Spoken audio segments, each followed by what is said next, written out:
Hi there, this is Diane at Plant-Based Dallas, and I wanted to show you a neat trick that my friend from Honduras has taught me. It's pineapple water. After you peel your pineapple, you have all those beautiful skins, and she boils the skins and the inside of the pineapple that she doesn't cut up, the core. She boils it in water and adds some sliced ginger and some cinnamon sticks. And she boils it for a while, and then after she's boiled it, she uses a lemon squeezer and squeezes out all the juice from the pineapple peels. So basically this is pineapple flavored water with a hint of ginger and cinnamon, and it is wonderful. Very, very good.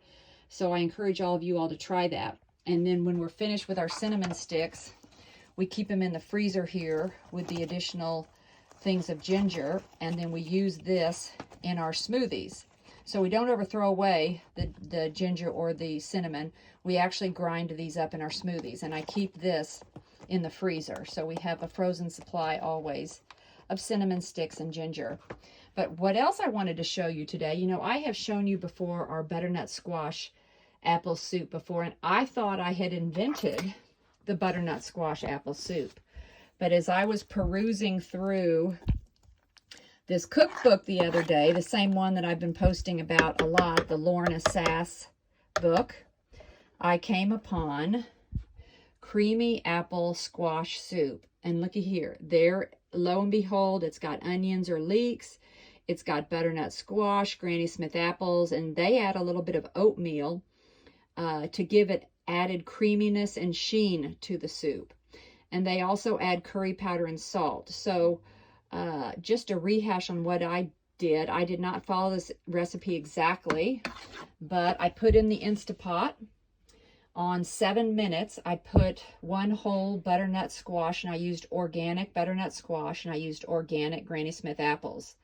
So I cut up the squash into 2 or 3 big chunks, and I cut the apples, get the core out of the apples, but I do not peel either the butternut squash or the apples.